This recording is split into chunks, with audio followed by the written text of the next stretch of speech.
Hello everyone, and thank you for coming back. We're picking up exactly right where we left off in the last episode, which is we're leaving this city.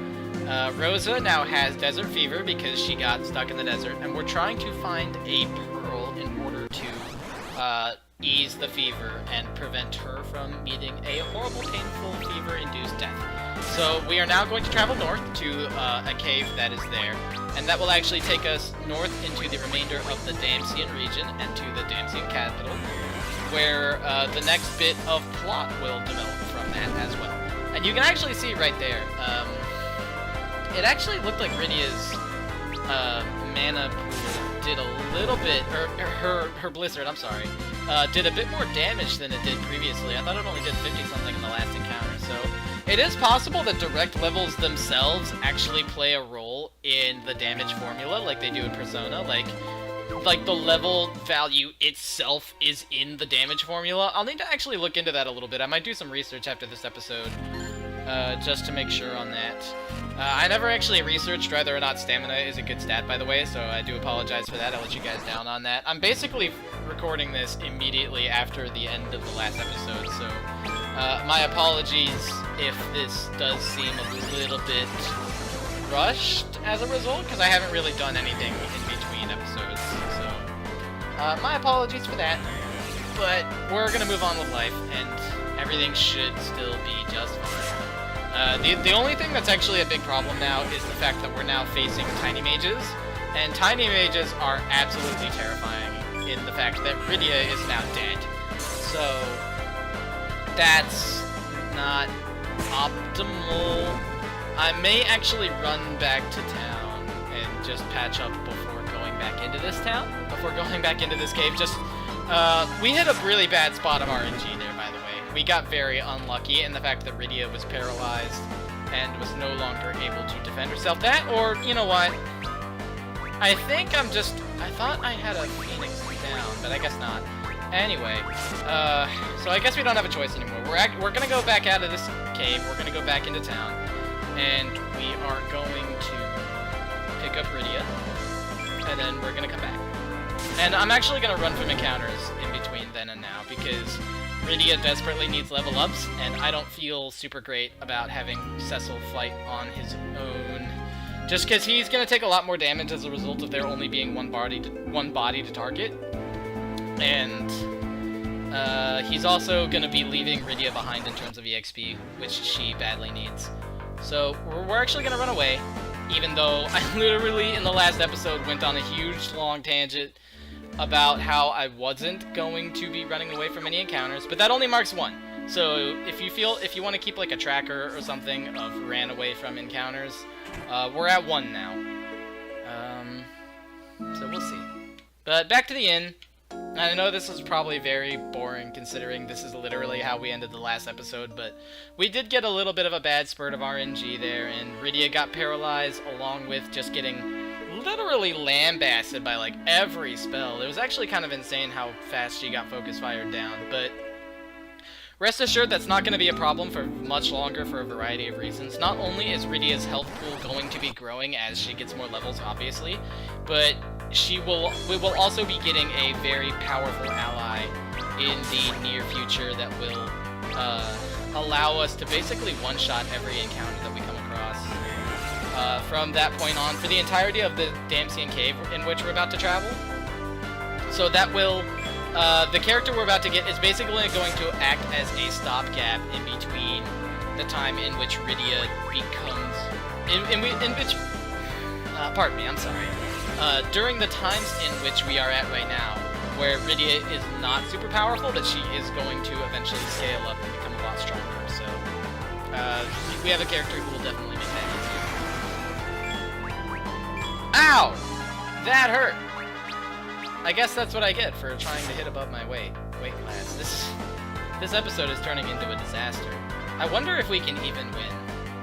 I'm just gonna keep going at this point because I want to see if we can win, but that tornado attack that they did, Whirlwind, it hurt a lot.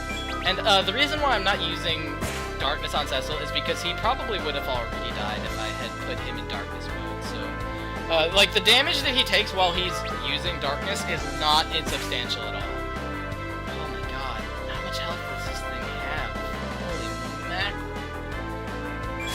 terrifying. I should never have engaged. I should have just ran. We would be up to 2, but I'm in it now. I can't run away from 2 encounters in one episode. It's just, it goes against my creed. Even if this thing casts a second whirlwind, okay, good, we did it. But Rydia did not survive. That is a lot of EXP though. So, I really hate to do this. I really hate to do this, but we're going back to the town again. And honestly, it's getting close to the point where I want to just cut this episode and then just kind of explain what happened at the beginning of the next take. If Rydia goes down one more time, I'm just gonna do that. I don't actually have any video editing software for the video file that my recording software saves it in yet, but I'm gonna look into that for the future. And in the event that we have to do this one more time, if we do have to go back to the town again, I will just completely kill this recording. And what we'll do at that point is good. Just gracious, just go. Just go. We're going up to 2, whatever. This is a rare and unusual circumstance, and I'm not happy about it. And we also lost 10 gil off of that, so, you know, the coward toll, I guess. So back to the inn again. We're blowing all of the gil that we're earning in these encounters on in-room stays because Rydia's got a glass jaw right now. But it'll be okay. We're gonna get there.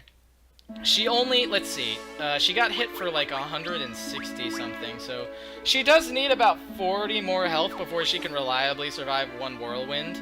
But that's about a level up, maybe 2 if she gets a really low HP roll. So I'm not too worried about it. She'll get there, we'll all get there, everything will be fine. It'd be nice if she got some intelligence or some mind though, because she does have white magic available, even though I have not used it. She does have cure spells, and they're pretty good. You know, she actually is a healer, and now it's time for vengeance against these stupid little tiny mage. Like, the tiny mage enemy is absolutely terrifying this early in the game, just because they deal so much damage and they always come in packs of 3. So they just, you want to nuke them down as quickly as possible, basically. And I might actually take this opportunity to use Cure with Rydia, just to not only display that she has it, but because she's already very low, and I don't want her to die again. So we're gonna play it a little bit safer this time, a little bit more conservative. Her heal does suck. Yeah, that's true. But it's okay. As I've said, she'll get there. She'll get there and we'll get there. And I'm just gonna drop a Thunder on this Sargent. And the Sargent should die pretty quick. It should actually die right there, so that's good. That's good news. We're getting better about that. Cecil gets another level up, good gracious. He's getting so strong. He got a lot of solo EXP because of the fact that Rydia was dead. Rydia's 1 fight away from leveling up, so that's good. And we're just, the reason why we're doing this right now is because we're heading to the Damsian capital because we're trying to save Rosa. And basically the reason why we found this cave as players is because it's the only thing that actually you can go to from this point on. So the game kind of like funnels you in that direction. There's not a whole lot of exploration at this point.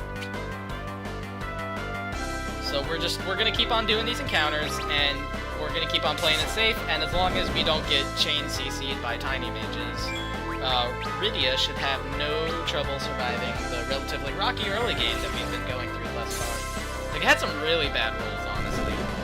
Even though it was kind of my stupidity, because I should not have stayed and fought that sandworm, so it's completely my bad on that. And I really wish that she would get a intellect or spirit level, because the fact that she hasn't gotten either of those stats up right now kind of discourages me a little bit. But it's okay, because we're now here. And we now have Tella, and everything's great.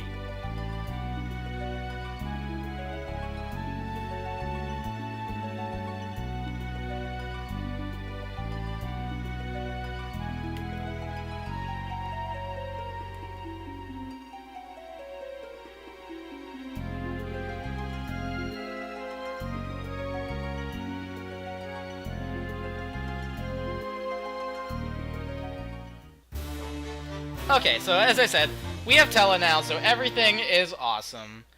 And Tella is so much stronger than either Cecil or Rydia is at this point in the game that it's actually kind of insane. Like, when we get in another random... Like, I'm not going to take the time to actually pull up his stats right now, just because I would rather continue making progress and exploring, and I want to spend as little time as possible staring at the menu screen. That doesn't make any sense. Everything's a menu screen. We're playing a turn-based RPG, but I don't want to spend too much time just staring at the stat screen, because I'm already going to be going in there enough just to know when everybody levels up. But just watch how much damage Tella does to everything, and you'll kind of understand why I'm excited to finally have him in the party. So that was a lot.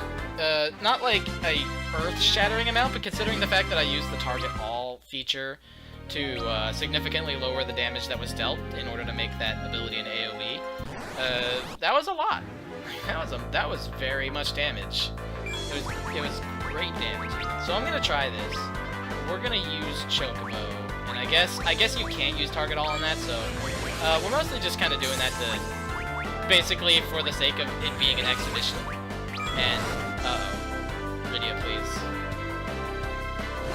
So we're doing the summon, and we'll be able to have a little cinematic cutscene here of the Chocobo pick. And it dealt some decent damage, to be sure, but not too much. We definitely want to heal her up at business encounter, though, because if Rydia dies one more time, I'm going to be a very sad camper. Because we're to the point now where everything should be fine. It's just she's getting absolutely blasted. Like, every mage is targeting her. So we'll just throw a potion on her, and everything's great. And we're still exploring this area right here, because I do want the completion reward. Every completion reward is precious, especially in this early game where we don't have a whole lot of other resources. So we're going to dip down in here real quick, and come up to get our potion. So that's nice. We will be able to just nuke all these guys down with Thunder, and target all. I suppose I should have taken a little bit of time to explain that a little bit better, but I guess it's fairly self-explanatory. With black magic, you have the ability to select either a single target for your spells, and it'll deal a substantial amount more damage than it would, or you have the option to select every enemy that you're facing, and you'll target them all, but the damage you do will be lesser. But there's no real reason for me to target single enemies with Tella's spells, because his magic is so freaking high that even using target all, he kills everything in one spell. So he's basically just the solution. He's the problem solver here. And thank God, Rydia finally got more intellect and got more spirit, and she's getting more health. So you can see how she kind of like starts to get there a little bit. She's not there yet. It will take some time. But by the time we're done with the Damsian Cave, she will be able to stand on her own as a very useful party member. In fact, I'm going to have her cure everybody. Well, I guess I'm just going to have her cure Rydia right now because I accidentally pushed the wrong button. But, you know, it'll be fine. The important thing about Tella is that his mana pool is not super great right now. Like, it's higher than Rydia's just because Rydia is starting at an exceptionally low level, but one thing to note is that Tella will not be gaining any more mana from levels. You'll kind of see when Tella does level up, kind of what his gimmick as a character is, but the fact that he starts so overpowered compared to your other two characters at the time, it's not exactly... What am I missing on this map? God, I hate this part, though. I think I'm missing two little specks over there by the beginning, though, so we're going to have to do a little bit of backtracking, because I don't want to leave behind a completion. Pop a Kira on Cecil, have Tella nuke everything to the ground. Because, especially in the early game, when you don't have a whole lot of resources other than what the game provides, and, you know, you've noticed by my frequent trips to the inn that even still at this point in the game, my currency values are extremely low. I don't have a whole lot, so we definitely want to make sure that we complete every map we come across, because the items that we get as a result of having that precious 100% completion done is very good. I think I actually need to backtrack all this way, actually. So, shoot. And we're gonna run from this one. The other exception to my no running rule is I will never stay to fight a back attack. And what a back attack does is not only does it give all of your enemies the first turn, and so basically all of your enemies will start with full ATB gauges, and your entire team will start with none. But not only that, it also shuffles everybody's rows around. So in order to actually viably use melee characters, you need to move them up a row, and in order to protect your mages, you need to move them back down. So what I will often do is just not even bother. I will often just kind of run, you know, to be quite frank. We're actually gonna stop and heal up after this because Cecil has gotten extremely low.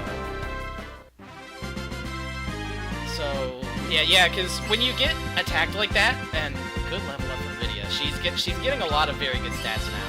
And the other important thing is that she got cured. So you notice from Tella's level up, he actually lost strength. The gimmick there is that he's, you know, the joke is that he's an old man, so he won't be getting any stronger or any more stamina, blah blah. But the other thing is that he will not be gaining any MP, so he stays at 90 for the entire time that you have him in your party.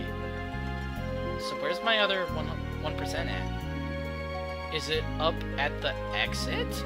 I guess it has to be. I can't see where my other 1% is. So this was a completely wasted journey, and I apologize to all of my viewers for making this mistake, but, you know, hey, you live and you learn. We got some good encounters in there, and I got to explain a few mechanics. From surprise fights, I will probably run from some of them, depending mostly on my team's power level at the time. So, like, if I'm low on resources, or if I'm just trying to rush to the next town in order to heal up, or if I'm just kind of, like, trying to push to get to the end of, like, an episode, and there's a save point up ahead, then that will be a time in which I actually run from some encounters and, like, back attacks and stuff. But for the most part, I'm just gonna fight them all. So, it shouldn't be too boring, though. Like, this game moves fast enough that it's not that big of a concern. And speaking of taking time to do things, what I might do is, because I am an obsessive completionist, in addition to just the insane rewards that you get from completing the maps, I would actually be more inclined to stop recording and then come back and finish this map. Just while I look for video editing software or something like that. It would be the best solution as like a stopgap. And I guess that would have to be what we end up doing. Because I'm not sure where the magic pixel is that I'm missing here. I'm staring real good, but I don't see it. Yeah, I'm actually going to do that. This will be a little bit of a shorter episode, but what I'm gonna do is I'm gonna go towards the entrance, and I'm gonna leave the cave, and then I'm gonna stop the recording, and then I might actually go to the town and heal up, and then come back and then finish out this map. And then once I have succeeded in doing that, I will actually begin the next episode. So, I apologize for the little bit of a shorter episode. It's just, I don't want to keep you here staring at me while I run around in circles just to satisfy my OCD and my desire for resources. So, that will probably be what I end up doing. Just for the sake of having a streamlined entertainment experience and having it not be too painful to watch while I run around like a headless chicken. The one more thing I will check before I do that, though, before I actually put this plan into action, I will check a few more little nooks and crannies that I may not have fully dove into, just for the sake of making sure that I'm not doing this because I'm an uninformed person. So let's just cast fire on all these dudes. Cast fire on all these dudes, and we'll kill them all. And at the entrance of the cave, I'm going to cut the recording.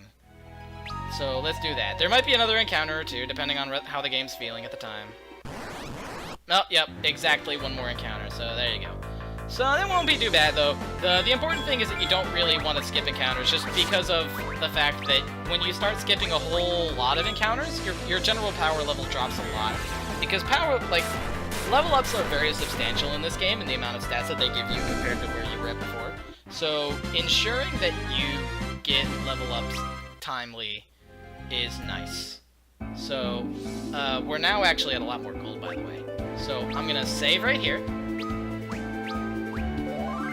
And I'm gonna go heal up, and I'm gonna do all that administrative stuff, and I'm gonna finish that map, and then once we're at 100%, I'm going to begin the next episode. So, hopefully this wasn't too mind-boggling for you guys. I know that we spent basically 20 minutes running around in a giant circle, but trust me, it'll be worth it later.